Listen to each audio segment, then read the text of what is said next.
נתחיל, אתם יכולים לשבת. בבקשה. לשים על שקט. לשים על שקט.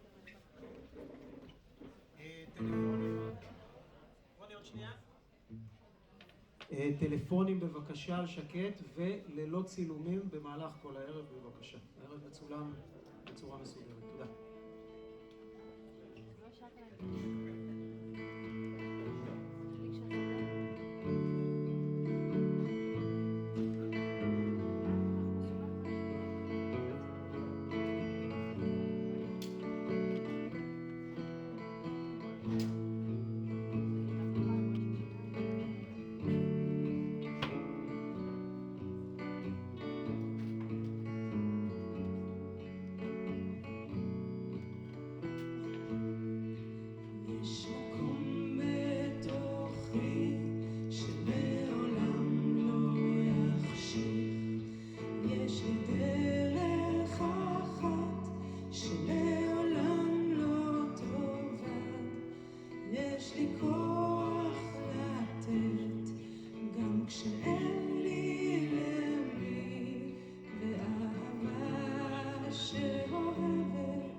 אפשר, כן. תודה רבה למעיין ועומרי. תודה לכולכם שבאתם. אני מתחיל בהרבה הערכה ותודה לכל האומנים המקומיים שלנו שבחרו להציג את הצילומים וקצת יותר מצילומים כמו שהם ראיתם בחוץ. והרבה מאוד תודה לצוות שעמל והכין והיה עוצר התערוכה הזאת. אני אציין את קרן שקד פוקס ואת עדי לשם ואת טלי גוטרמן ואת אדווה הילר שניצחה על זה, אבל היו עוד שעזרו. ערב מקומי משלנו, אז התחלנו עם תערוכה ויצירות של אנשי המקום.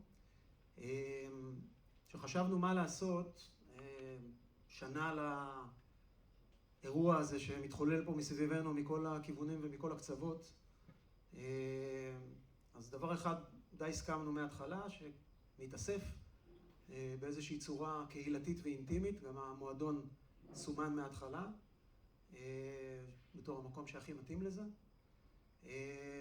וננסה לחוות ביחד באיזושהי צורה את השנה הזאת שעברה, כי בכל זאת מציינים, עושים איזשהו ציון, זה לא טקס, זה לא משהו רשמי, עשינו משהו כזה בתחילת השבוע על הדשא, אבל זה משהו אחר, משהו יותר אינטימי, אם תרצו, שלנו. והחלטנו להשתמש בפלטפורמה של ערב TED, שכבר עשינו אותה פה פעמיים, בעבר, פעם לפני 1.5 שנה ופעם קצת יותר אחורה, של בעצם הרצאות קצרות שלנו, של אנשי המקום, לא מרצים מקצועיים בהכרח, לא אנשים שמתעסקים בתווך הזה ביום-יום, אבל הסכימו לחלוק איתנו סיפורים אישיים, דרך שעברו בשנה האחרונה. זה לא ערב ה7 באוקטובר, זה כמו שכתבנו בהזמנה לערב, מי שראה, השנה שעברה עלינו. אז אני כבר מראש אומר המון המון המון תודה לארבעת המתנדבים. אני שמעתי את הסיפורים כבר מרתקים, אני בטוח שיש פה עוד הרבה אנשים שיכולים לחלוק ולספר עוד דברים שעברו עליהם, ואנחנו פשוט ישר נלך לעניינים. אני רוצה להזמין את המרצה הראשונה, שאני יכול להגיד עליה שהיא תמיד אומרת כן, כשמבקשים ממנה משהו, לא משנה כמה מוזר ומשונה זה יהיה. והסיפור הוא סיפור שהוא מהול בהרבה עצב, אבל גם עם המון המון תקווה. סיוון גבילי, להיות חמניה. בבקשה.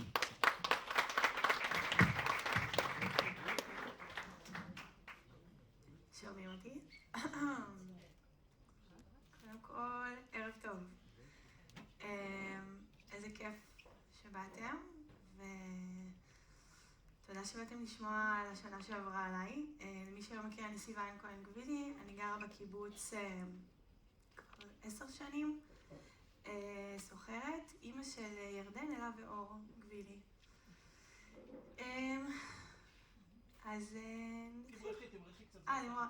אז ירדן, בואי אספר עליה, תראו, סטוב. הרבה שאלו על הקשר לחמניה, אני מבטיחה שאם הסוף של ה-15 דקות הקצובות לי לא יובן הקשר, לפנות אליי בפרטי, בשבילים, בגנים, יש לנו את זה? אין לנו? בסדר. אז יכולה כאילו גם לדבר בלי זה גם יכול להיות בסדר. אוקיי, בסדר? מושלם. אוקיי, אז התחלנו. אז חמניה, חמנית אומרים ביחיד, מהמילה חמה, שמש, ידועה ביכולות, בתכונות של ההליוטרופיזם שלה, שזה אומר שכל אברי הצמח ועלי כותרת פונים לשמש, כל הזמן, מהזריחה עד השקיעה. עכשיו, חמניות צעירות יעשו את המסלול הזה ממזרח למערב, בעוד שחמניות בוגרות יפנו תמיד רק למזרח. פשוט ככה הן תופסות יותר שמש ויותר מאבקים. אז קודם כל, סופר חכמות החמניות, אוקיי? בואו ניתן להם את זה. וגם שוב, אני מקווה שההקבלה לחמניות תהיה מובנת בהמשך. אז 7/10, יום שבת, 7 לאוקטובר, 7:50 בבוקר, בתור אישה גרושה, יש לי יתרונות מסוימים לא להיות עם הבנות שלי בסוף שבוע, וזה מסביר איך קמתי יקיצה טבעית ב7:50 בבוקר. קמתי, התארגנתי סופר מהר, ויצאתי לפסטיבל הסרטים בחיפה עם חברה. בדרך כזה שאני מתארגנת, אני בודקת את הטלפון, ויש לי כזה אינסוף וואטסאפים, אבל היחידה שבאמת אכפת לי מה יש לה להגיד ואני עונה לה, זאת אחותי ספיר. אחותי שלחה לי כזה מלא קישורים לאלי אקספרס, לכל מיני כזה שמלות מנצנצות ונצנצים לטיסה הקרובה שלנו לברצלונה. ואני סימנתי לה על המסך את זה, תזמיני 5, את זה תזמיני 10, אחות טובה, רוצה מסמנת לה, ואז היא כותבת לי, אם נצא מזה בחיים, אני אזמין לנו. ולא כל כך הבנתי מה זה אומר. שאלתי אותה מה קורה, אז היא אמרה שיש ירי במסיבה של הנובה, שאליה היא נסעה עם בעלה וחברים טובים, והם מחפשים עכשיו מקום בטוח. אמרתי, אוקיי, טילים, יופי, תהיי במקום בטוח, שולחת לה, הכל יהיה בסדר. זאת אני בפסטיבל הסרטים בחיפה, מבינה שהוא בוטל בגלל המצב, ומקבלת וואטסאפ מחברה, עוד לא פורסם, טבח בבארי, 200 נרצחים, כולם מתים שם. זה היה השלב שהבנתי שהיה חוסר הבנה עם הוואטסאפ של אחותי, שהיא לא בורחת מירי של טילים, היא בורחת מירי. שיורים עליה עכשיו והיא צריכה למצוא מקום להתחבא בו. כמובן שנסעתי מהר הביתה. זה הוואטסאפים בעצם שהיו לנו ממש בהתחלה, שבה הייתי נורא אופטימית וחשבתי שיהיה טיסה לברצלונה. ופה היא מסבירה לי שהם בעצם בורחים, וזה הנקודה בעצם גם שהבנתי שהם לא בורחים סתם ירי טילים, כי מי בורח? נשארים במקום אחד. ופה זה כבר הודעה יותר מאוחרת, שבה אני בעצם מבינה שעידן, שטיבי שהיה איתם באוטו ונסע איתם למסיבה, לא יודעים איפה הוא. והיא לאט לאט מקבלת פיסות מידע על זה שחברים שלה נרצחו. אני מגיעה הביתה, נכנסת למיטה עם השמלה השחורה שראיתם ונרדמת. יש תופעה שנקראת קטפלקסיה. זו חולשת שרירים פתאומית שמתעוררת בעקבות רגשות חזקים. בפועל, אני כל כמה דקות צונחת לשינה, בלי יכולת לשלוט בזה, וכמה, כמו ממש משותקת. ככה עובר בעצם הבוקר שאני שואלת אותה, איפה אתם במקום פתוח? טק, נרדמת. כשהם הגיעו לבית הפתוח בפטיש, אז היא שלחה לי ייקח לה הרבה זמן לאבד את כל מי שהיא איבדה שם.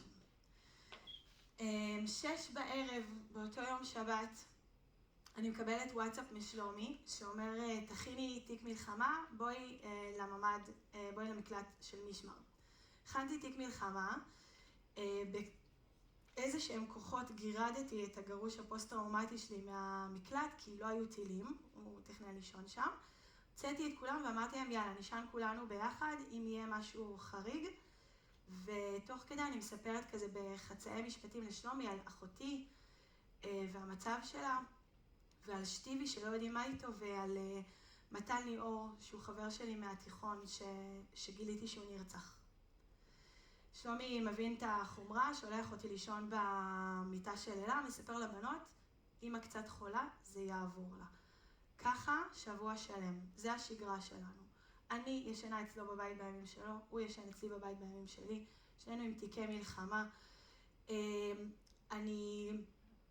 השגרה היא, אני עם אוזנייה באוזן, ביד השנייה מבשלת מלא, מכריחה את הבנות לאכול, כי אני לא יודעת מתי פעם הבאה נאכל, או נצחק, או איפה אני יכולה להחביא אותם בבית. נכנסת למקלחת 6-7 פעמים ביום, כי זה היה המקום היחיד שאני יכולה לבכות בו. אז ככה היה השגרה שלנו במשך שבוע. יום אחרי יום שבת, כי זה בעצם יום בלי שם, הוא לא יום רגיל, הוא פשוט יום אחרי השבת הזאת. ב-6 בבוקר, 7 בבוקר, אני קמה נוסעת לאחותי, שחזרה באותו לילה מחילוץ. אני מגיעה לרחוב שלה והוא שומם, ויוצא מהפתח של הבניין לידה גבר צעיר בן 20, בלי חולצה, מכנס טרנינג עם גבס ביד וטלפון וצורח. הם כולם מתים, כל החברים שלי מתים. הוא רץ לכביש, נשכב על הכביש, שוכב כמו עובר ובוכה. אני רצה אליו, עוד זוג ממול רצים אליו. הגבר מתכופף אליו ואומר לו, אחי, אתה בסדר? וכשהוא לא עונה, הוא פשוט מחבק אותו ואומר לו, אנחנו איתך, אנחנו פשוט איתך. ובאותו רגע הטלפון של אילי, של הבחור ששכב על הכביש, צלצל, והרינגטון היה, בואו חזרה, ימים טובים. וזה היה הקיו שלי, לעלות לבניין של אחותי ולחבק אותה, מההבנה שחיבוק ממנה זה הדבר הכי לא מובן בעולם, והכי חזק ועוצמתי שאני יכולה לקבל כרגע. אז באמת הגעתי אליה, חיבקתי אותה כל יום במשך שבוע בזמנים שיכולתי. הייתי באה, נותנת החיבוק, אומרת לה, זה במקום השיבה שלך, זה במקום השיבה שלך, והולכת הביתה. אני אגיד שהשבת הזאת וכל המלחמה אחריה וכל התקופה שבה פשוט חידדה לי את ההגנות הנפשיות שלי, ואני טיפוס שקופה במצבי סטרס או נרדם תחת לחץ. ומה שעוזר לי להפשיר זה בעצם לבשל.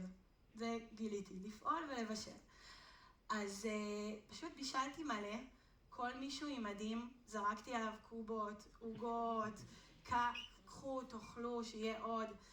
אני אגיד שהבנות היו שותפות בכל המיזמים שעשינו. אספו בובות. פה לדוגמה עשינו שיעור יוגה לחברות של אלה, כי אמרנו, אי אפשר להכיל את הדבר הזה, בואו נעשה משהו שיפרק קצת אנרגיה בגוף, ובעיקר בישולים. אני אגיד על יוזמה קהילתית שהייתה פה, שהייתה מדהימה בעיניי ועשתה הדים בבית שלי, זה האימוץ אכלוס של משפחות מפונות והדאגה להם. אני זוכרת את האקסל של הבישולים למשפחות, הוא היה נעוץ לי בוואטסאפ, והייתי צריכה למנן למי לא לבשל, כי כולם רצו לבשל, אבל באמת זה עזר לי. או הודעות של עמית פואה ומתן גל, קלטנו משפחה נוספת בבית הזה וזה, אני טסה מהספה, אוספת קריות, מצעים, סמיכות, הייתי קונה 20 מברשות שיניים בסופר, כי מישהו בטוח יצטרך את זה. זה פשוט הציל אותי. אז לפעול ממש ממש עזר לי, ולהלן עובדה נוספת. החמניות הן לא פרח בודד. כל ראש של חמנית שנראה פרח אחד, מורכב בעצם ממאות אם לא אלפי פרחים שנותנים לו את הזוהר הצהוב הזה. אז אין קשר יותר מובהק לזה שכולנו שדה אנרגיה אחד. גם אני למדתי כמה טוב ומועיל לא להיות לבד בדבר הזה. וכולנו משפיעים ומושפעים אחד מהשנייה, וזה באמת מה שהכי סייע לי. אז החמניה גם לא סתם עשתה הופעת אורח בהרצאה. ילדי השמש היפים האלה, שביניהם זאת אחותי ספיר, וזה בעלה עוז, ועידן שטיבי, וכל החברים שלהם יצאו לרקוד,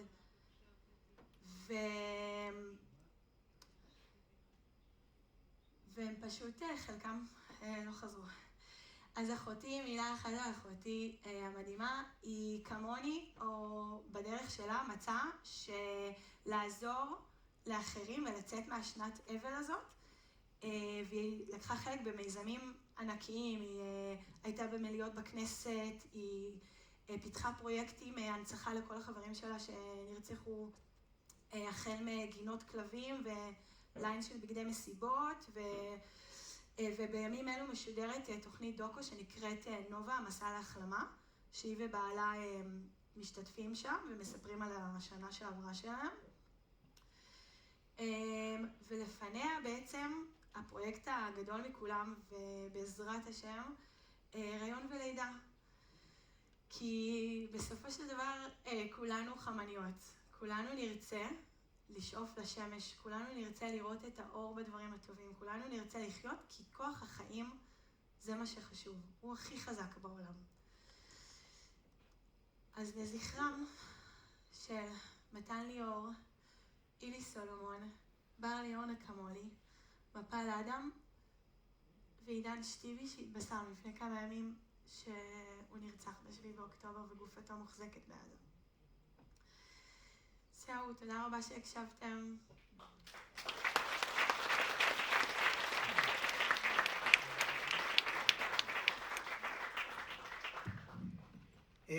וואו. כמו שאמרתי, סיפור קשה, אבל מלא באופטימיות. הכי חשוב, תהיו חמניות. קודם כל יש לך פה חמניה. יס! ואנחנו נוהגים להשאיר מזכרת קטנה למרצי תדע עוגן, אז הפעם זה יהיה מדליה. איזה כיף. עם השנה שעברה עלינו. זכית בה ביושר. תודה, סיוון. תודה רבה. אנחנו ממשיכים ישר הלאה. המרצה הבא מגיע מתחום החינוך, שכבר זוכה לכמה נקודות חזקות. הוא כאן. ואם דיברנו על סיפור מלא אופטימיות אצל סיוון, אז אני חושב שהדבר המרכזי בסיפור הבא זה ההשראה. סיפור מפוצץ בהשראה. אסף תמיר, מכאוס להזדמנות. בבקשה.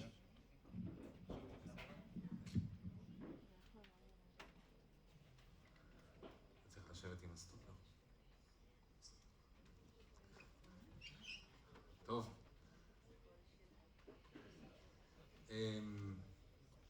למי שלא מכיר אותי, אז אני אסף תמיר, בן קיבוץ, חוזר טרי מהגולה, נשוי ליעל, אבא לדני ולאלי. במקצוע שלי אני איש חינוך, מנהל בית ספר היום לחינוך מיוחד, חטיבת ביניים ותיכון, לילדים עם הפרעות נפשיות. ולמרות שזה באמת ערב שככה שאמור למלות שנה מאירועי 7 באוקטובר, הסיפור שלי הוא באמת קצת אחר, סיפור מזווית ראייה קצת אחרת. ואם הייתי צריך לנסח אותו במינוחים שקשורים ל7 באוקטובר, אז הייתי מנסח אותו ככה, אולי התמודדות של מנהל מוסד חינוכי באירועי השנה האחרונה. עכשיו, זה נכון שאני לא המנהל היחידי שהתמודד עם האתגרים האלה, אבל הבית ספר הזה הוא בית ספר שזאת הייתה השנה הראשונה להקמתו, הוא הוקם ב1 בספטמבר, שנה שעברה, ובאמת שבית ספר בהקמה הוא נושא קצת אחר, ואחרי זה תבינו גם קצת למה.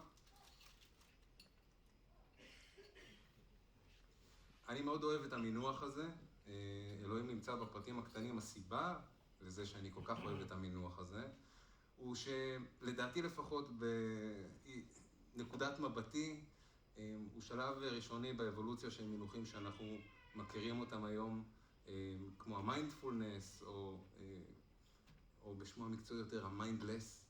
בעצם, כשאתה מתעסק בפרטים הקטנים, אתה לא חושב, אתה לא עסוק בחשיבה, אתה עסוק בעשייה, פחות חושב על עצמך, פחות מחפש את מחיאות הכפיים, ובאמת שככל שאתה עושה יותר ויותר את הפרטים הקטנים, לאט לאט זה מצטבר להיות משהו קצת יותר גדול. ומעבר לעובדה שאני מאוד אוהב את הסלוגן הזה אחרי 7 באוקטובר הפך ממש להיות שיטת עבודה בבית הספר. קצת אחורה, מרץ 23, בתפקיד הקודם שלי אני סגן מנהל פנימייה פוסט-אשפוזית, פנימיית שבלים למי שמכיר, נמצאת כאן ברופין, פנימייה פוסט-אשפוזית קצה, ילדים, נוער בעצם עד גיל 18 שמגיעים לפנימייה, עם כל מנגנוני הסיכון שאתם רק יכולים להעלות על הדעת, סמים, אלכוהול, פגיעות מיניות, ניסיונות אובדניים, הכל, באמת, זה you name it. כל גורם סיכוני היה שם, נערים שהיו לפני מעבר לכלא אופק וכולי. מה שמשותף לילדים האלה בעצם בפנימייה זה שרובם המכריע פגוע ברמה מאוד מאוד ראשונית, והם לא סומכים על אנשים באופן כללי, על מבוגרים בכלל. הרבה מאוד מהם נפגעו ממבוגרים שמאוד קרובים להם ברמה הראשונית, ורובם המכריע כל הזמן דרוך, והוא כל הזמן מוכן לרגע שבו הקרקע תשמט להם מתחת לרגליים. בעצם הפנימייה הזאת הייתה, אני אסביר למה אני מדבר על הנערים של הפנימייה, אבל כל מה שקשור בשנה האחרונה נוגע לתהליך הזה של חוסר אמון במבוגרים ובכלל. פנימייה זה אירוע שהוא 24/7, עבודה מאוד מאוד מורכבת, לילות, משטרות,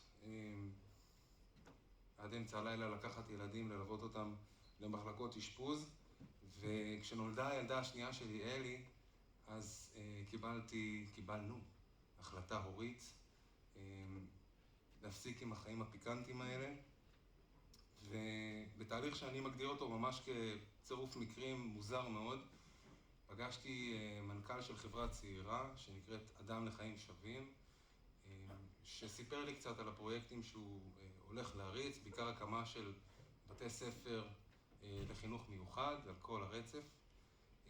ובערך אחרי 10 דקות שיחה איתו הבנתי שזה פרויקט שאני לוקח על הכתפיים שלי.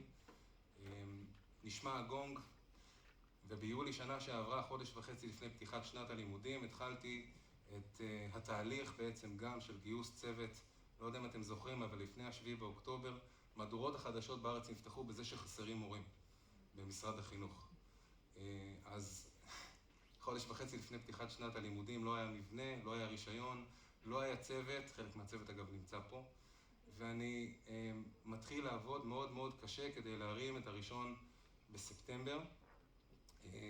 לא ברור לי איך זה קרה, עבדתי מאוד מאוד קשה, אבל הגיע 1 בספטמבר ופתחנו את שנת הלימודים בהתרגשות מאוד מאוד גדולה. אף אחד לא הכיר את אף אחד, לא היו שגרות עבודה, צוות לא הכיר את הילדים, הורים לא הכירו את הצוות. אפילו אספת הורים אחת לא הייתה לנו. בום, 7 באוקטובר. בית הספר נמצא בכפר הנוער נווה הדסה, והוא מה שנקרא בית ספר צומח. אחרי ה-7 באוקטובר, בעצם אני ככה קצת התלבטתי מה אני מביא לפה, איזה מהאתגרים שהתמודדתי איתם השנה אני מביא לדבר עליהם בכלל, אם זה לנהל מוסד חינוכי בתקופת מלחמה, כל הנושא הזה של עבודה מול פיקוח, מול הורים, מול הילדים עצמם. וללא ספק האתגר הכי גדול שהיה לי השנה היה ניהול של צוות מעורב. צוות מעורב, יהודים וערבים. אחד האתגרים הכי גדולים שלא רק אני התמודדתי איתם, מן הסתם, משרד החינוך. ברוב המסגרות בעצם יש צוות מעורב. עכשיו, אשתף אתכם טיפה בחוויה שהייתה לי, אני לא יודע מה איתכם, אבל אני ב8 באוקטובר בלילה, עוד לא היה לי אקדח, ישנתי עם סכין ליד הראש. ברמת חרדה כזאת ורמת הישרדותיות כזאת, על הבנות שלי, על המציאות שלי, אני הייתי בסטרס עצום, לא הייתי מוכן ששום דבר יקרה להם, ויותר מזה, כשעבר קצת זמן וחזרו הגנים ושמתי את הילדה הקטנה שלי בגן, הייתי מגיע, והמטפלת הראשונה בגן הייתה מטפלת ערבייה ומכילה, באמת, שיסלח לאלוהים על מה שאני הרגשתי באותו רגע, היה לי רגע של שנייה. מה שקרה שם, עם כל הסיפורים על שיתופי הפעולה, לא הכרתי את עצמי שאני לא סומך על אנשים. לא הכרתי את עצמי שאני לא מאמין. נשארתי מחוץ לגן כמה דקות כדי להיות בטוח. ועל הצוות שלי ראיתי את זה בבית הספר בצורה מאוד מאוד בוטה. גם עם האמירות מאחורי הגב, אמירות מלפנים. גם מצד התלמידים וגם מצד הצוות. עד מצב שבו המורות הערביות שלי, לאט לאט ראיתי שהן נהדרות מבית הספר, ולא הבנתי למה. בשלל תירוצים כמובן. עד שאחת מהן ניגשה ואמרה לי, שמע, אנחנו מפחדות לבוא. אנחנו מפחדות להגיע לאוכלוסייה היהודית. היו כמה מקרים מאוד לא נעימים, שבהם גם בכניסה לכפר הנוער, עברו בידוק פתאום כמו בנתב"ג. והיה חשש מאוד מאוד גדול, ובעצם מה אתה עושה עם צוות שלא מאמין, לא סומך, מפחד ומתבטא בצורה כל כך בוטה, אפילו גזענית, לא אפילו, גזענית. זה לא קרה ביום אחד וזה לא מכת ברק, אבל הבנתי שזה תהליכים מקבילים פתאום. התהליך שהנערים, שהתלמידים עוברים, זה אותו תהליך. פגיעה ברמה הראשונית ביותר, חוסר אמון, מוכנות תמידית לזה שהקרקע נשמטת מתחת לרגליים, והאמת שהתחושה הראשונית שכשהבנתי את זה, נרגעתי. נרגעתי כי עם זה אני יודע לעבוד. אני יודע לעבוד עם נוער כזה, אני יודע לעבוד עם נוער שחווה את מה שהוא חווה, והדגש הוא על שגרה. הפוך. לי היה חוק בפנימייה. לא משנה מה קרה בלילה לפני, חטפת אגרופים, זרקו עליך שקיות עם אבנים, קיללו אותך, הילד הלך לאשפוז, אתה קם בבוקר, מגיע לפנימייה, וכמו שתזמני, נלחם על השגרה, על הדברים הכי קטנים והכי טיפשיים בעולם. צחצחת שיניים, קשרת שרוכים, התקשרת אתמול לאמא, לך תאכל ארוחת בוקר, למה המיטה שלך נראית ככה? רוח סערה, הייתי מגיע בבוקר וטורף אותם, הם לא הבינו מאיפה זה מגיע. עד שהבנתי שהמלחמה על השגרה עושה כמה דברים. קודם כל, מייצרת המון ודאות. הדבר השני שזה עושה, זה מחזיר שליטה לנערים. ופתאום שמתי לב, כבר ניהלתי בפועל את הפנימיה, שכמות האירועים החריגים יורדת באופן דרמטי. ואז עשיתי אחד ועוד אחד. לא כזה מהר בראש. והחלתי את החוק הזה על צוות בית הספר. אחד לאחד. התחלתי להיכנס, סליחה על הבטות, באמא שלהם, על השגרה, על הכל, מערכי שיעור, ואיך אתם מנהלים את היום, בזמנים, לבוש. גרמתי להם להתעסק בדברים הקטנים ולא לחשוב. בעצם יצרתי סחרחורת באופן מכוון, זה בעצם הכריח אותי לעשות כמה דברים. קודם כל זה חייב אותי למודלינג. לא יכול לצפות מאנשים אחרים לעשות משהו שאני לא מבין בו. זה אומר שהייתי צריך להכיר את כל התיקים של כל הילדים, כל הזמן להבין ולקרוא ולוודא ולעשות פולו-אפ, באמת שבעיניי הייתי בלתי נסבל. באמת. עכשיו, הדבר השני שזה עושה זה מסיח את הדעת, מסיט את כל הרעש ומרכז את האנשים בלמה. זה מציב גבולות לצוות, משהו שגורם לנו להרגיש מאוד מאוד בטוחים, מפחית חרדה ומחזיר שליטה. והדבר הנוסף שזה עושה, מי שעבד פעם עם נוער בסיכון וסיפרו לו כל מיני שבשביל לרכוש את אמונם אתה צריך לדבר עליהם בגובה העיניים, נכון? יש כל הזמן את האמירות האלה. ילד פגוע מודד אך ורק פרמטר אחד, את המאמץ. כמה חרא אני אזרוק עליו והוא ימשיך לבוא בבוקר. זה הדבר היחידי שילד מודד ולאורך זמן אתה זוכה באמונו. ואני קיבלתי החלטה שבית הספר שלנו הוא מחוץ לאטמוספירת השנאה הזאת. אני לא נופל במלכודת של 7 באוקטובר, המלכודת החמאסית הזאת שגורמת לנו לשנוא אחד את השני באופן אוטומטי כמעט, ואני מוציא את כל הילדים מטווח השנאה הזה. תודה רבה.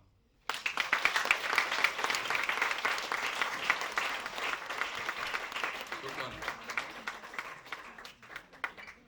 עומרי, מה היה? עכשיו אתה גדול.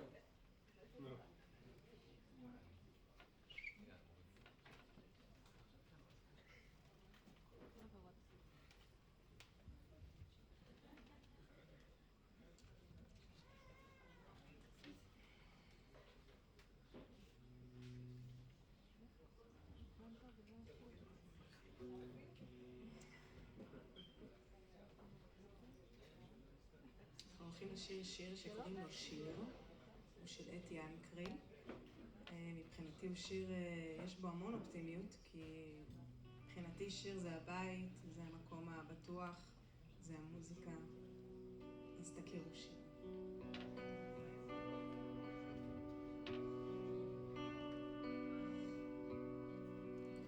שיר לי פשוט, כמו הים, כמו העץ, כמו האבן. שיר לי פשוט, כמו הים, כמו העץ, כמו האבן. שיר שיגע בי נקי, שישרוף אותי השקט, שיבלע אותי אמיתי. שיר שיגע בי נקי, שישרוף אותי השקט, שכל מי ששומע ירגיש איתי, שישמעו אלה שהלילה ישנים, כי אני עוד ערה בעיניים פקוחות אל הקיר.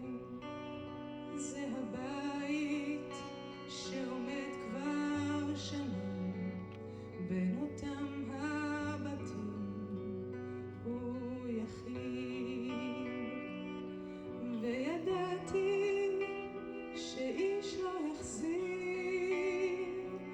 ורציתי לזכור את השיר שיגע בי נקי, שישרוף אותי השקט, שיבלע אותי אמיתי. שיר שיגע בי נקי, שישרוף אותי השקט, שכל מי ששומע ירגיש איתי, שישמעו אלה שהלילה מפליגים אוניית מלאכים בים הנצחי התמיד. זה הבית שעומד כבר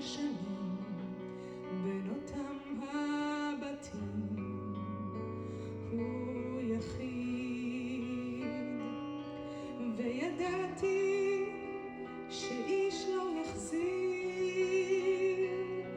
ורציתי לזכור את השיר שיגע בי נקי, שישרוף אותי השקט,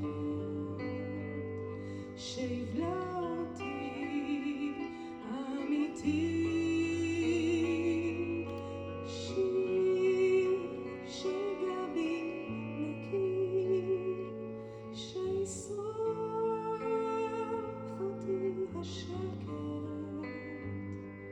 שכל מי ששומע ירגיש איתי, שישמעו אלה שהלילה, אלה שלמעלה.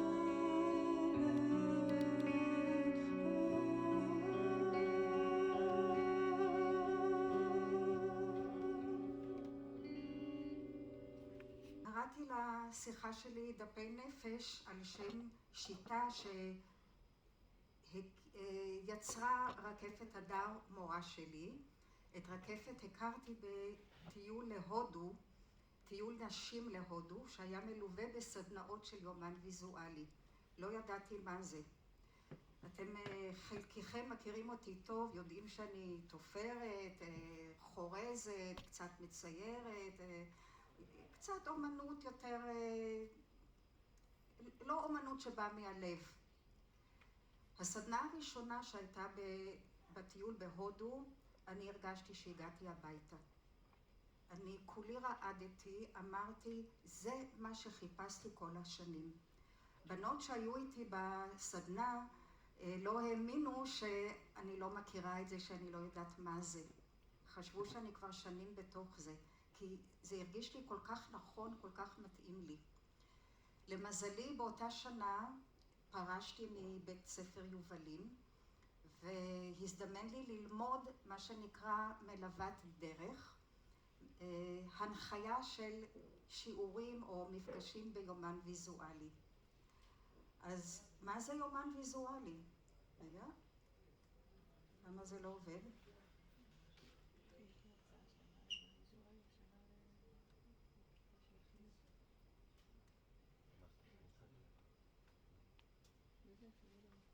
טוב, זה המסע להודו. רואים כאן את הנשים, את החברות שלי, אנחנו חבורה שנפגשות מדי פעם. לא, זה לא עובד.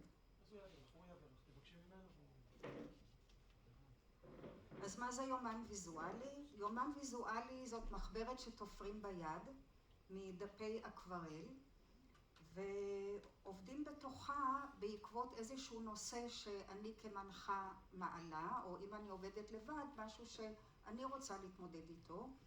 בקבוצה אנחנו חוקרות את הנושא הזה בכל מיני אמצעים, כמו למשל קלפים, דמיון מודרך, הרבה מאוד כתיבה אינטואיטיבית, כתיבה שזורמת בלי לחשוב. אנחנו משתמשים בהמון חומרים, בכל מיני טכניקות מאוד מגוונות. תוכלו לראות אחר כך בחוץ את היומנים. האפשרות לעבוד בחומרים מגוונים, כל מפגש הוא מעורר סקרנות, מה יהיה הפעם. זה גם נותן איזושהי משיכה. תעביר בבקשה. התחלנו בתחילת באמצע חודש אוקטובר, שבועיים אחרי השבת השחורה, התחלנו פרויקט שנקרא להחזיר את האור. את הפרויקט רקפת, המורה שלי, יחד עם עוד שתי נשים הקימו, אספו כמה מלוות דרך, מנחות, והתחלנו להתנדב במלונות או במרכזים של מפונים.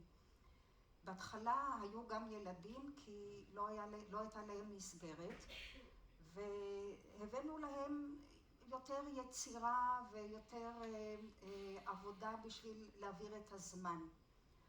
לאט לאט נוצרו גם קבוצות של נשים שעבדנו איתן יותר לעומק בנושאים שונים.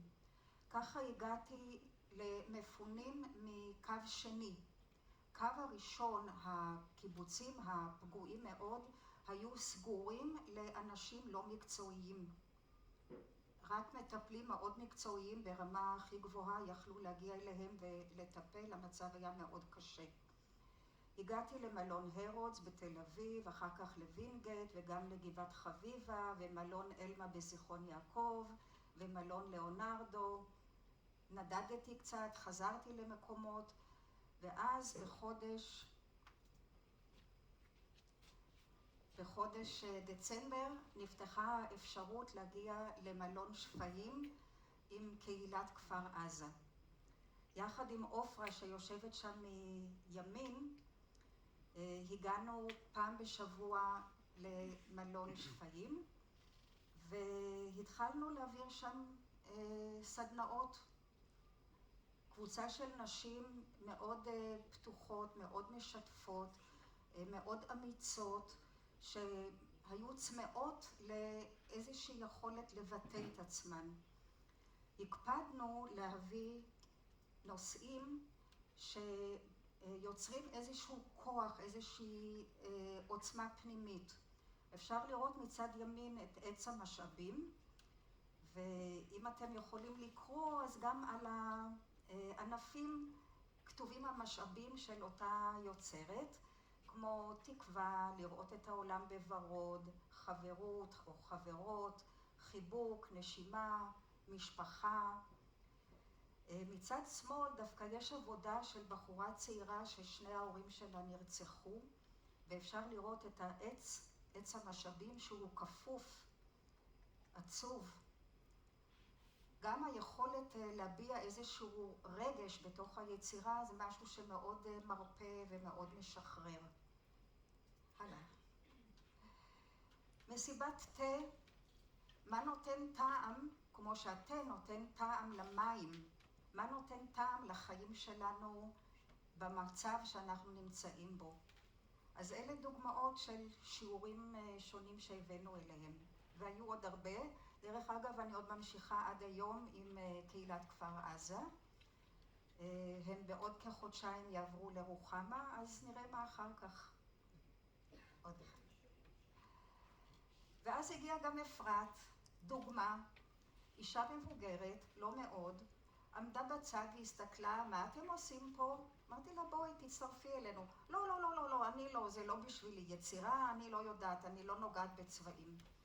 שבוע אחרי זה הופיע עוד פעם, נעמדה בצד, אמרתי לה, בואי, תצטרפי. אני הבאתי את המחברת מנדלות שלי. אני אעבוד במנדלות. אמרתי לה, טוב, בסדר, תשבי, תהיי איתנו. הייתה שיחה בקבוצה, ודיברנו על מה שאנחנו עושות, וכל פעם היא הרימה את הראש והקשיבה ושמעה. שבוע אחרי זה היא הייתה הראשונה שהגיעה. באתי. נתתי לה מחברת. היא אמרה לי, אבל אני לא יודעת מה עושים. ישבתי לידה, הדרכתי אותה קצת,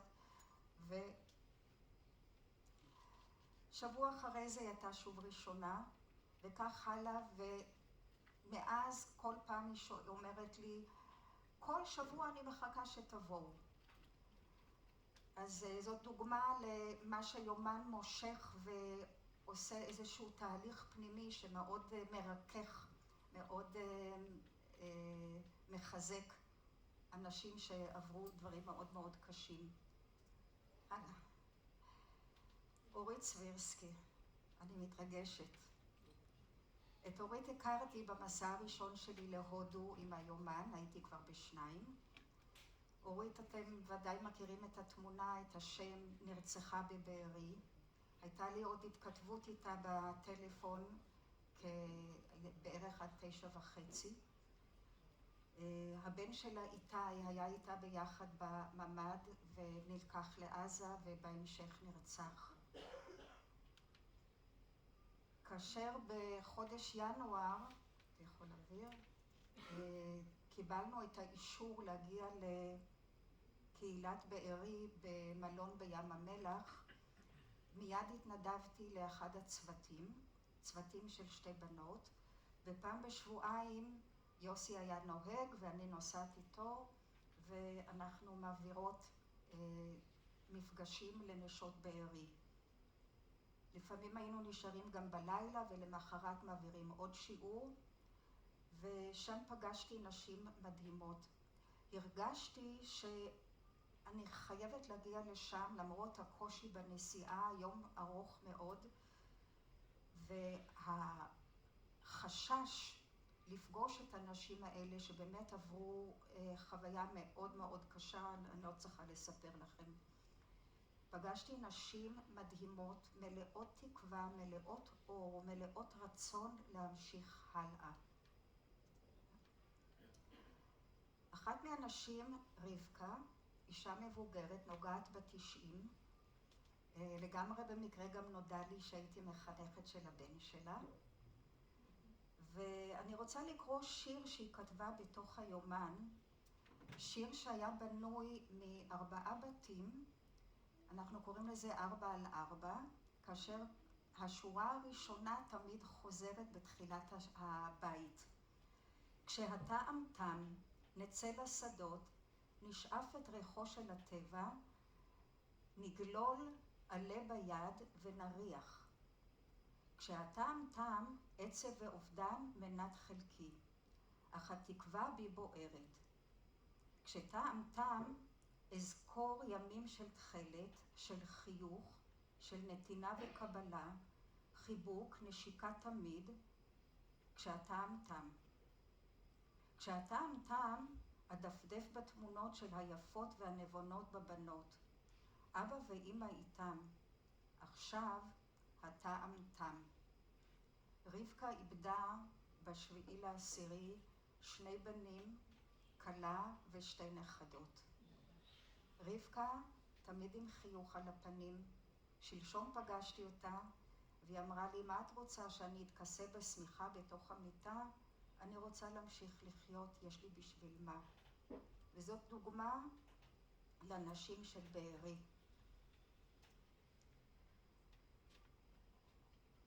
לקראת יום הזיכרון לחללי צה"ל, חשתי שצריך משהו שמחזק, שמחבק. יצרתי מפגש שקראתי לו חיבוק מנחם, את הידיים המחבקות. דיברנו על חיבוק, על המשמעות שלו, מה הוא עושה מבחינה פיזית בתוך הגוף, ויצרנו את הידיים המחבקות. יש בו גם, רואים בצד כתיבה בתוך העבודה. הידיים האלה הן בעצם מודבקות ככה שהן כמו כיס שאפשר להכניס בפנים עוד דברים שכותבים. גם נתנו כלים. זה כלי, זה נקרא נוירוגרפיקה, זאת שיטה טיפולית, אבל אנחנו לא מטפלות, אנחנו לא עסקנו בטיפול, אלא לקחנו את זה למקום של רגיעה. יוצרים כמה קווים, ובנקודות המפגש שלהם מעגלים את הפינות, וזה נותן איזה מקום כזה של התכנסות פנימה, של שקט, של רגיעה. אין דיבור, אתם רואים את האנשים שמעגלות את הפינות, יש לזה גם איזושהי משמעות רוחנית, פסיכולוגית, וזה כלי שהם יכלו לקחת איתם לכל מקום. אם יש איזשהו לחץ או מתח, אפשר לשבת, לעגל פינות, ויופי של עבודה.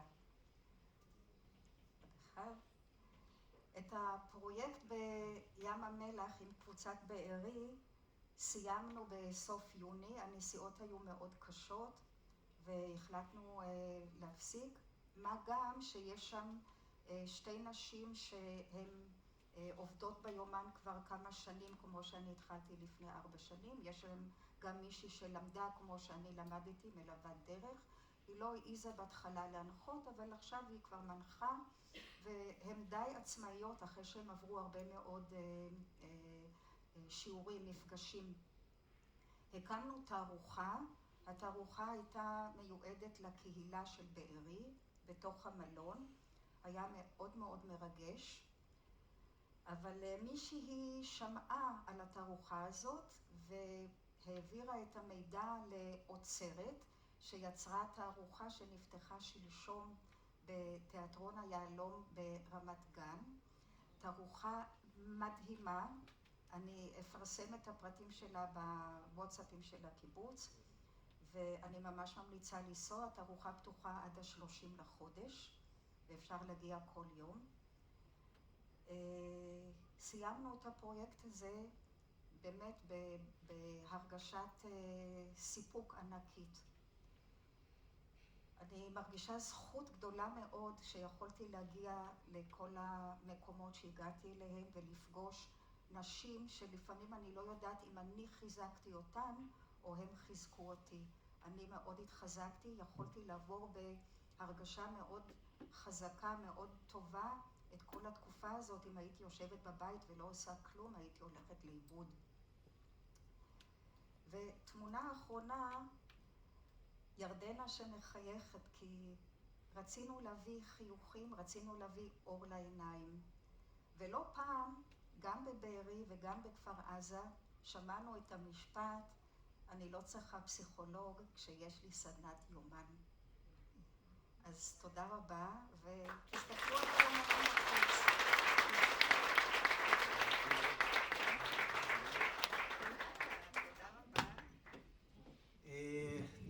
תודה רבה לליאורה, הבטחתי סיפור על תרומה ונתינה, ובדיוק כמו שאמרת בסוף, אני חושב שזו תרומה ונתינה רב-כיוונית בכל הספקטרום, ועם כל האנשים והנשים המדהימות שראינו פה. ואם דיברנו בהתחלה על קושי ואופטימיות, ואחרי זה על השראה, ועכשיו על נתינה, אז אנחנו נסיים, אני אקרא לזה, עם הזווית האישית, ועם החיבור היותר אינטימי. והמון המון תודה כבר מראש, אני אומר לאבירם מוצר שהסכים לשתף אותנו. המעגל השני, בבקשה.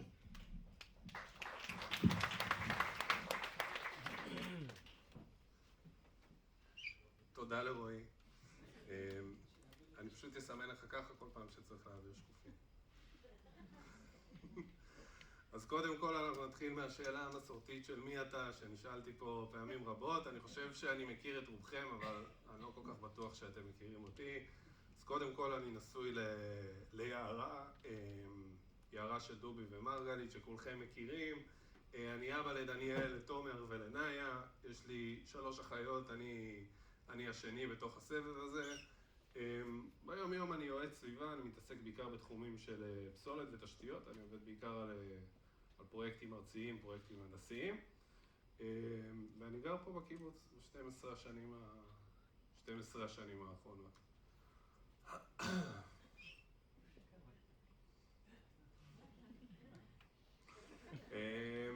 אני רוצה ככה לספר לכם על הרקע שלי כדי שיהיה יותר קל להתחבר לסיפור, וכך שהדברים, שנוכל לבנות איזשהו רצף של זמן כדי שתוכלו להבין איפה אנחנו נמצאים היום ואיפה התחלנו. אז אני נולדתי בבירתנו הנצחית שידועה כירושלים, גרתי המון שנים בקיבוץ נחל עוז, בעצם את רוב הילדות שלי עברתי שם, אחר מכן עברתי לקיבוץ כפר עזה, הסתובבתי קצת בתל אביב, טיילתי בעולם, הגעתי לחופית, למדתי פה במכללה, עבדתי בהם הדרך, הכרתי שם את יערה, עשיתי לה טריקים, מאז אנחנו ביחד. זהו, הגעתי לפה, ראיתי אחלה קיבוץ ואמרתי יאללה מגניב. מאז אני פה, 12 שנה, מאוד נחמד לי וכיף לי, אבל אנחנו... מה זה? איזה כיף לנו. אנחנו נחזור רגע להתחלה שלנו, בכוונה נעשה רגע לחזור אחורה, אז אני רוצה לספר לכם רגע על התמונה הזאת. קודם כל, זו לא תמונה שלי, תמונה של פאול גולדמן. בעצם מה שאתם רואים פה זה את קיבוץ נחל עוז. אני לא יודע לכמה מכם יצא לחיות באזור הזה של מדינת ישראל, אבל כשאומרים קצה העולם שמאלה, זה שם. זה מקום שכמו שאתם רואים פה בצילום, התמונה הזאת בעצם אתם לא רואים פה הנחה של קו ביוב. מה שאתם רואים פה זה חפירות של תעלות הקשר. אתם רואים את הגדודיות האלה, אלו גדודיות שנשארו שם בעצם גם כשאני הייתי ילד. אני בתור ילד שיחקתי בתעלות קשר האלה, התעלות קשר האלה היו קיימות לפחות עד שנת 2000.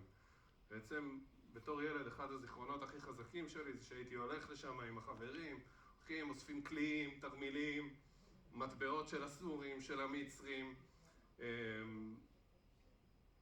באמת, טירוף, זה משהו שהוא נורא יוצא דופן. עכשיו, אתה לא מבין את זה בעצם עד שאתה קצת מתבגר, אבל למשל בשבילנו, בשביל כל מי שגדל בעוטף, המושג פרש טורקי, ואולי החבר'ה היותר מבוגרים פה מכירים את זה, אבל אני בטוח שהצעירים קצת פחות, אומר בעצם שיש איזושהי חדירה, שיש בעצם חדירה מקו הגבול. אז אנחנו ברגע שמישהו, היינו משחקים למשל במגרש הכדורגל, מישהו היה מגיע אלינו, אחד ההורים אומר יש פרש טורקי, כולם היו עוזבים את הכל ובורחים תוך רגע. זאת הייתה המציאות, זה לא היה נראה לי משהו קצת מוזר. ארוחות ערב, ארוחות צהריים, אתה רגיל כאילו לבוא, אתה מגיע לחדר אוכל, כמובן להגיע מוקדם כדי להספיק את השניצלים והצ'יפס, וכאילו, לכולם יש אקדח על השולחן, זה לא משהו שהוא כאילו יוצא דופן, זה משהו שהוא קצת יומיומי כזה. כאילו, אתה רגיל לראות את אבא יושב בסלון עם תחתוני כיס אפורים כאלה, ואקדח על השולחן ביחד עם הסיגריות של הטיים והגרעינים, הוא רואה מכבי. אז גם לנו היה את גן סביון. כמו שאתם רואים, אין באמת שוני שהוא איזשהו שוני מהותי. חוץ מזה שלנו, בגן סביון לא היה נדנדות ועצי שקמה בחצר. לנו בגן היו עצי שיטה מכחילה וטנקים ונגמשים. זה פשוט ה-DNA של המקום. ככה המקום הזה מתנהל, ושוב, זה לא נראה לך חריג שאתה בגיל הזה, כי תסתכלו על הבחור הזה, קוראים לו אילן, אנחנו נחזור אליו בהמשך. בשבילו זה היה יום-יום, לא היה לו פה בעצם שום דבר שהוא חריג. ברבות השנים עברתי לקיבוץ כפר עזה, כמו שכולכם מכירים את המשפט האלמותי, 99% גן עדן ו1% גיהנום.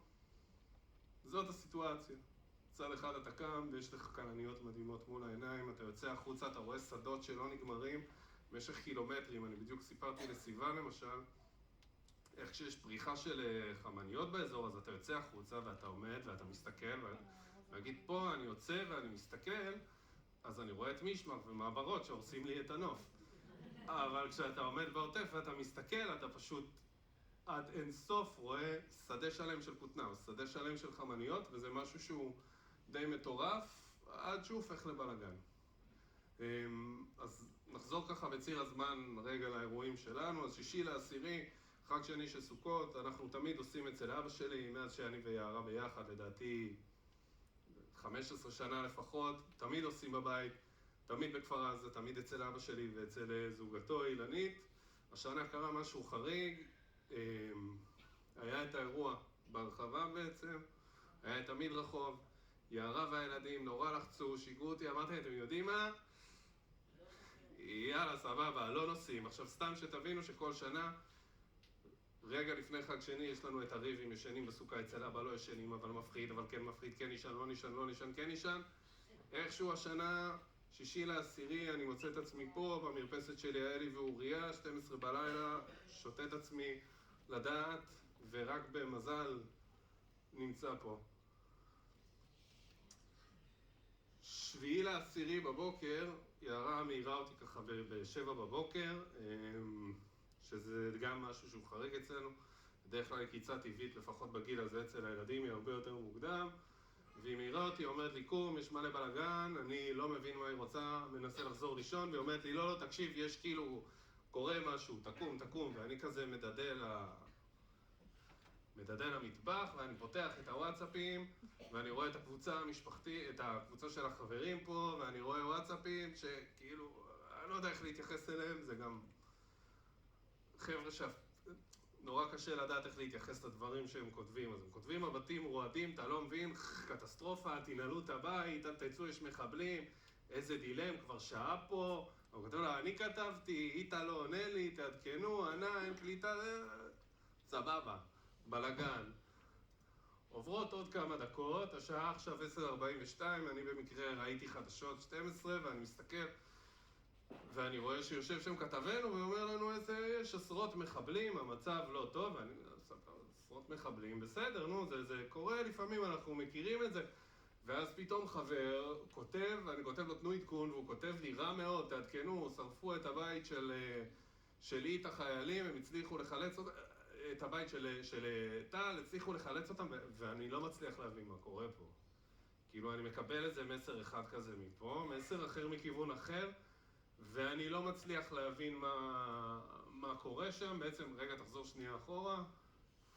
זה בעצם עם החברים עד 8 לאוקטובר, אתם רואים יש פה איזשהו נתק ב-6 בערב, ואז הודעות עוד פעם שאנחנו שולחים ב-11, בעצם עד 5 בבוקר, אין לי מושג מה קורה עם חברים שלי, לפחות עם רובם. מהכפר, כן, חברים מהכפר. וואטסאפ מאחותי, רננה, ילדה בת 14, אני שולח לה וואטסאפ ב-8:46, מה קורה? ב-10:48 עונה לי לא משהו ממש מפחיד, אני כותב לה אוף, מה אפשר לעזור, כמו אח גדול נורמטיבי, אז היא כותבת לי, אם זה לא יותר מדי תקרא עלינו תהילים. יאללה זורם, כותב לה ברור, וזה נכנס קורא, לא מבין מה קורה, שיפור לא ממש, לא כזה מקבל תגובות, קצת קשה לראות פה את המספרים, אתם ביחד, לא נראה לי, לא יכולה לענות לטלפון.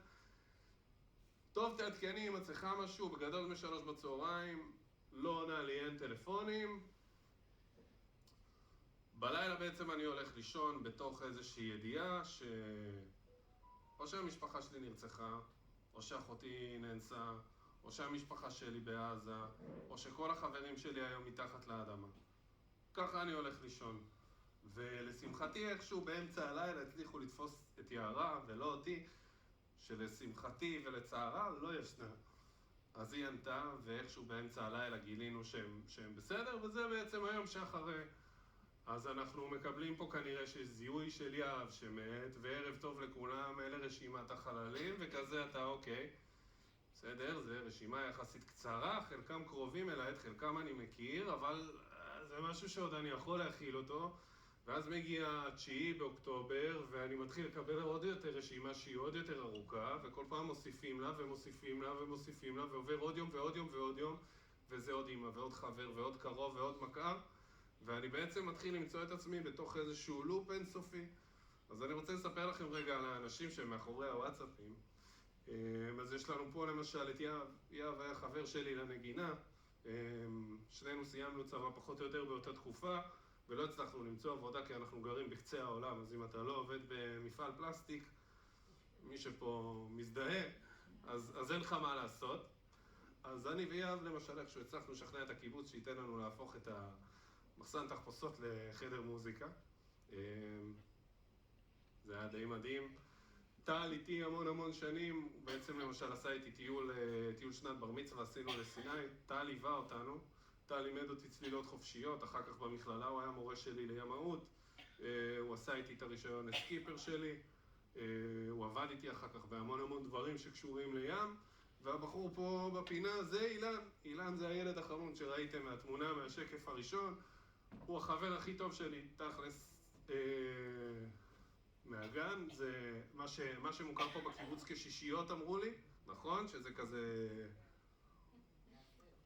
קבוצה קטנה, אז אילן היה איתי בשישיות, אנחנו ביחד מגיל החיתולים, היינו בכל הכיתות בבית ספר, בחוגים בבית ספר, חתונה, טיול אחרי צבא, you name it, אנחנו ביחד בכל פינה, ואז אנחנו נכנסים ככה ומתחילים להתגלגל לתוך החודשים הראשונים שלנו. עכשיו, אני בן אדם של עשייה, יותר קל לי להיות בתנועה, בגלל זה גם אני הולך לכם פה מול הפנים, כי זה פשוט יותר קל לי, זה ה-DNA שלי, ככה הגעתי, אז אני בחודשים האחרונים בכלל עסוק בלבנות פרגולות, אני עסוק בלהעסיק את עצמי, אתם יכולים לראות אותי פה עם בחור רנדומלי, שיושב כאן בקהל, בעצם אנחנו עסוקים בלהחזיק את האירוע, להכיל את האירוע, להריח את כולם, להזמין חבר'ה על האש, מנותק לחלוטין מכל מה שקורה, אבל על אוטומט, וככה מתחיל להבין שמשהו לא מסתדר. אז אני מקבל ככה, באחת הנסיעות אני נוסע לבקר חבר, לראות שהוא בסדר, איזשהו חבר מפונה, ובתחנת דלק של גן שמואל אני מקבל כזה טלפון מחבר, הוא אומר, אתה שומע, אילן מהשקף הראשון, אז הוא מת. עכשיו, אילן הוא בחור שביום של 7 לאוקטובר הוא עזב הכל, כי הוא ראה שיש ילד בשדות, הוא קיבל טלפון, הוא רץ להביא את הילד מהשדות והוא שם אותו עם אשתו. לפני שהוא בכלל טיפל במשפחה שלו, הוא טס להביא את הילד, הלך להביא אותו. זה בן אדם שכולו נשמה. אז אנחנו נכנסים שם לתחנת דלק הזאת שהיא די מוזרה כזה. אנחנו יוצאים החוצה ואנחנו נקראים מבכי, אני ויערה, והילדים יושבים מאחורה כי בדיוק ביקרנו חברים. ואני שומע את דניאל, שומע את דניאל אומר לתומר, מה זה תומר? למה אמא בוכה ככה? ואז תומר אומר לה, דניאל, היא עוד פעם איבדה את הטלפון, וכזה. ופתאום אני מבין שאנחנו במצב כל כך מטורלל, משהו באמת שהוא נורא נורא קשה לכל הסביבה שלי, ומתחיל שם איזשהו בליל שלם של התמודדות, של המון בלבול ובלגן והתמודדות עם האחר ועם הסביבה וקשיים שלי ושל המשפחה, ואנחנו נורא נורא מנסים להבין איך להסתדר עם הדבר הזה. אז צוחי, כמו שהיא אמרה מקודם, פינקה אותנו בשניצלים, וקיבלנו פה גם הרבה גלידות והמון תמיכה, שזה נורא נורא עזר לנו בתוך האירוע הזה מצד אחד. מצד שני, אנחנו גם נמצאים פה בתוך איזשהו סחרור. אז בתכלס, כל הערב הזה, אני אגיד לכם את האמת, אני לא באמת מעגל שני, אני תכלס גם סוג של מעגל ראשון, כי אני מכיר את הדברים האלה מאוד מאוד מקרוב. אבל האנשים שנמצאים פה, הם הגיבורים האמיתיים של האירוע הזה. הקהילה הזאת זה בעצם הגיבורים האמיתיים של האירוע הזה. כי אני, בזמן שאני עסוק בלבנות את הפרגולות ולהחזיק את החברים שלי ולהרים אותם, מישהו צריך לבוא ולאסוף אותי בסוף הערב. מישהו צריך לבוא ולהגיד לי, תשמע, נראה לי שקצת ירדת מהפסים, או נראה לי שאתה קצת מתעצבן ותפסיק לצפור לאנשים בכביש, ומישהו גם צריך לבוא ולחבק ולתת את הכתף ולהרים, ובסוף העבודה הקשה באמת היא שלהם, היא לא שלי. אני תכל'ס שחקן בתוך האירוע הזה, וכאילו, מי שעומד שם ומרים את הקלעים ועושה את הכל, זה האנשים האלה שאתם רואים פה, שבנקודת זמן הזאת הם בעצם יודעים שמשהו קורה עם מישהו, הם לא יכולים להתקרב אליו, הם לא באמת יכולים לגעת, אבל הם מרגישים את זה נורא נורא קרוב, כי אנחנו משפחה. אז מה שנשאר לנו היום בעצם, הוא איזושהי ערימה של זיכרונות מקסימים, כמו שראיתם את תעלות הקשר האלה בין החלוץ, שהם באמת משהו מדהים, אבל מישהו פלש לזיכרונות שלי, והחתים לי אותם ברוע וגמר אותי, ויצר לי איזשהו משבר אמון נורא נורא גדול עם מדינת ישראל. כי בתכלס, אני אגיד לכם את האמת, אני מאז לא ישן עם חלון פתוח. כי אני לא סומך על מדינת ישראל. כי מבחינתי עשו לי את הדבר הכי גרוע שיכולים לעשות. שברו את האמון. שברו את האמון ופגעו, ואנחנו באמת מקווים ליום הזה שאנחנו נפתח את החדשות כבר ונתחיל את היום קצת אחרת, שאני לא אפחד לפני שאני פותח חדשות 12. כי עכשיו כשאני פותח את חדשות 12 אני פוגש את קיט. עכשיו בשבילכם קיט זה שם, אני חושב שהיום הוא כבר מותג אולי, אבל בשבילי קיט זה מישהו שלקח אותי לעיר הגדולה, לבאר שבע, לצו ראשון, והסביר לי כמה שצבא זה דבר חשוב, ואני אומר לו, קיט, עזוב אותי, ואז הוא אומר לי, אתה יודע מה, אבירם, יש הוא כזה אמריקאי, אולי תלך, תהיה פרמדיק, יהיה לך כיף, זה מלא אקשן, וזה, אתה תוכל להסתובב בעולם אחר כך, יש לך גרין קארד, כל מקום. קיט, בן אדם, כאילו, מה, איזה פרמדיק, עזוב אותי, אני כולי לקוי למידה, אני בקושי את לוח הכפל, זוכר, תלך, יהיה לך כיף. הלכתי, אני לקוי למידה, זה לא עבד. אבל הפואנטה היא שבשבילי קיט הוא יותר מסתם עוד בן אדם. אז מה שאני מבקש מכם, כשאתם יוצאים מכאן מחר בבוקר, זה קודם כל שתצאו מהערב הזה עם יותר סבלנות לאנשים שסביבכם. כי אין לכם מושג מי זה האנשים שנמצאים סביבכם. אתם לא יודעים מה הם מכילים איתם, איזה מטענים הם לוקחים עליהם. אם בחודשים הראשונים עוד היה פה הכלה ואחווה ואהבה, וואלה, היום אתם יודעים, אני יכול למצוא את עצמי נוסע בכביש, בנתיב השמאלי, פתאום מישהו מהבב לי, אני על 120 קמ"ש, ואתה מהבב לי, תחכה בסבלנות, בן אדם, תירגע. כולם עצבניים, כולם כועסים, בואו נירגע, ננשום, כולנו פה, כל מי שנמצא פה בתוך החדר הזה הוא מעגל שני, ולא רק אני. כל מה שאני מבקש ואומר ורוצה, זה שסך הכל שנצא מפה יותר רגועים, יותר שמחים, יותר שלמים עם עצמנו, ונכיל את מה שקורה איתנו. כי הסיטואציה כרגע היא סיטואציה שפשוט אי אפשר להכיל אותה. אני פותח את הוואטסאפ של הקיבוץ ואני רואה שעוד שנייה שוחטים את ארז כי חם היום. מה?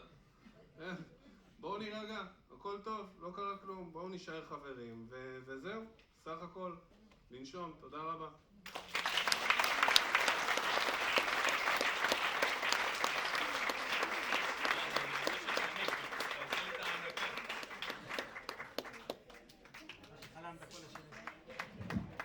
וואו, תודה רבה לאבירם, הבטחתי שיתוף אישי, אני חושב שקיבלנו את זה במנה מוגברת.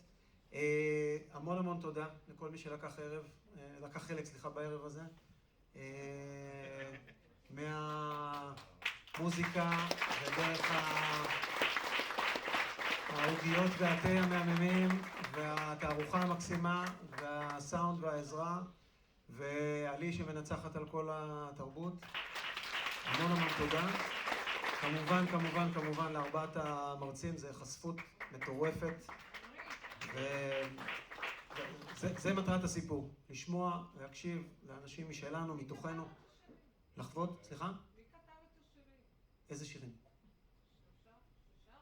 מי כתב את השירים? מי כתב את השירים?